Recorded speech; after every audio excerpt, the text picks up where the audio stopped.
Kaupak, alin nga ba ang mas maganda kung mag-iipon ka para sa iyong retirement? Sa SSS ba o sa Pag-ibig MP2? Alin sa dalawa ang makakapagbigay sa iyo ng mas malaking monthly amount kapag retired ka na? Sa video na to, hihimayin natin ang mga numero para makita mo kung alin nga ba talaga sa dalawa ang mas okay. Kung ikaw ay empleyado, mandatory ang contribution sa SSS. Pero may option ka na magdagdag sa pamamagitan ng My SSS Pension Booster kung gusto mo. Ang tanong ngayon ay kung may extra ka na pera, idadagdag mo ba sa hulog mo sa SSS o ilalagay mo na lang sa MP2? Sasagutin natin yan maya-maya lang. Ang self-employed at OFWs ay required din ng batas na mag-contribute sa SSS pero hindi ito masyadong nasusunod kaya marami sa kanila ang hindi nakakapag-contribute sa SSS. Isa sa dahilan ay mas mabigat kasi ang contribution kapag OFW, self-employed o voluntary member ka. Dahil sagot mo lahat. Hindi katulad ng isang empleyado na sagot ng employer ang 65% ng total monthly SSS contribution. Kaya iniisip ng iba na huwag na lang maghulog sa SSS at sa halip, mag-invest na lang para makaipon ng retirement fund. So, i-compare natin ang mga numero para malaman natin kung tama ba ang diskarte na to. Gumawa tayo ng example para mas madaling maintindihan. Pangalanan nating Zaldi ang ating subject. Ibang Zaldi ito sa iniisip mo. Si Zaldi ay 40 years old na freelancer at kumikita ng 20,000 buwan-buwan. Gusto na niyang magsimula na mag-ipon para sa kanyang retirement sa edad na 60. Sabi niya, kaya niyang magtabi ng 3,000 monthly pero hindi niya alam kung saan niya ito ilalagay, sa SSS ba o sa MP2. Kung ihuhulog niya sa SSS ang kanyang 3,000 monthly at 20 years siya na magko-contribute, ang makukuha niya ng monthly pension ay 12,378. Kung gusto mong malaman kung paano kino-compute ang pension, panoorin mo ang video na to. Nasa description ang link. Ang 12,378 monthly SSS pension ni Zaldi ay for life, habang buhay.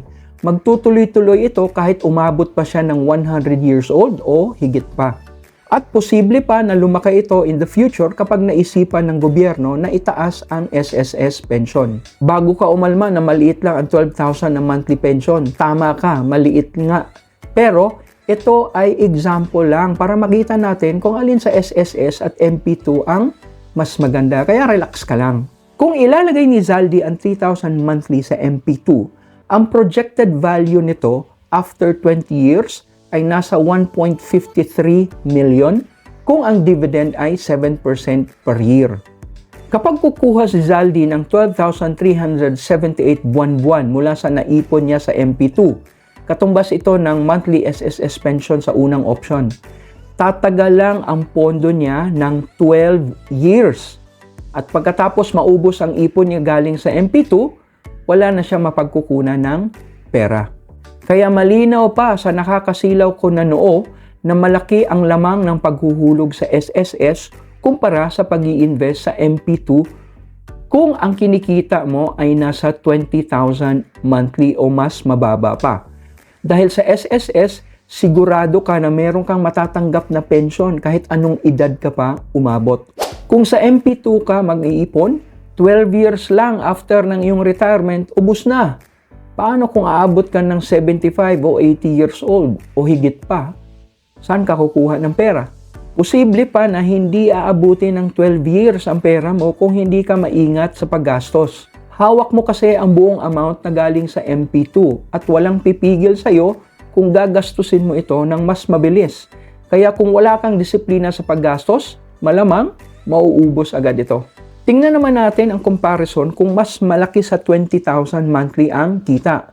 Ipagpalagay natin na ang kita ni Zaldi ay 35,000 monthly at kaya niyang magtabi ng 5,250 per month.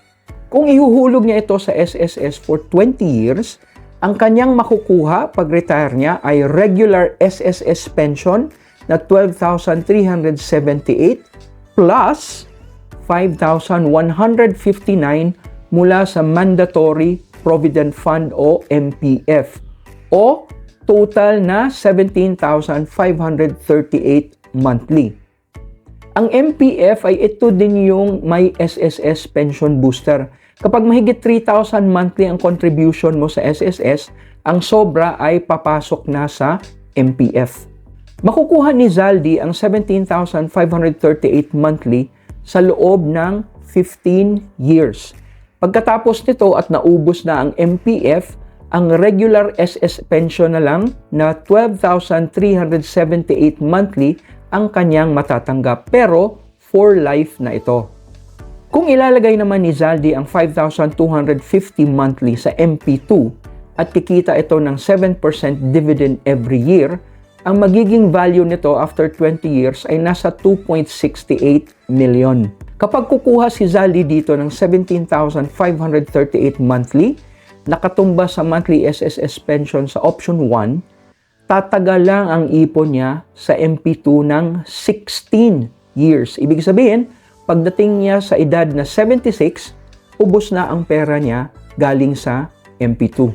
Again, malinaw dito na malaki pa rin ang advantage ng paghuhulog sa SSS dahil sigurado ka na tuloy-tuloy ang pagtanggap mo ng pension umabot ka man ng edad 80, 90 o 100. Ngayon, kung gusto mo ng mas malaki ang makukuha mo buwan-buwan na may seguridad na kahit tatanda ka ng husto ay may matatanggap ka pa rin na pera, gawin mo ang hybrid approach. Sa hybrid approach, hahatiin ni Zaldi ang kanyang 5,250. Ihuhulog niya ang 3,000 sa SSS. Ito yung maximum contribution para sa regular pension na ang katumbas ay 12,378 monthly kung 20 years siya na maghuhulog. Ang natitirang 2,250 ay ilalagay naman niya sa MP2. Ang magiging value nito after 20 years ay 1.148 million. Ang amount na ito ay magbibigay sa kanya ng 7,914 monthly sa loob ng 15 years. Kaya ang total amount na meron si Zaldi ay 20,292 monthly sa loob ng 15 years. Pagkatapos ng 15 years at naubos na ang pondo mula sa MP2, ang regular pension na 12,378 monthly na lang ang kanyang matatanggap, pero habang buhay ito. Malinaw sa ating comparison na ang hybrid approach ang pinakamagandang paraan para makapaghanda ka ng mabuti sa iyong retirement dahil ito ang makakapag-generate ng pinakamalaking total na monthly amount. Ito ang aking recommendation.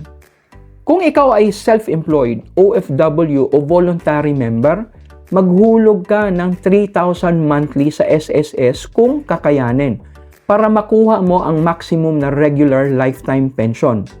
Huwag munang mag-invest sa MP2 hanggat hindi umaabot sa 3,000 ang iyong monthly contribution sa SSS.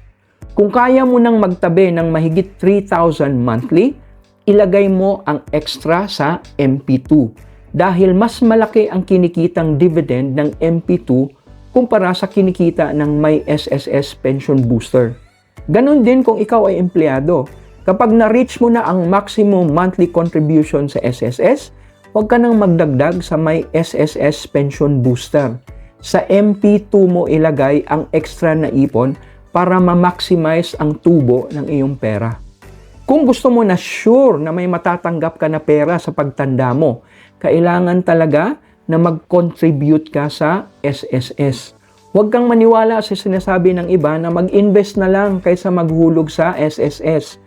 Malinaw sa pinakita ko na comparison na kasama sa pinaka-the best na option ang paghuhulog sa SSS. Kung nagustuhan mo ang video na to, huwag kalimutang mag-like, share, and subscribe para sa mas marami pang upak ni Maestro.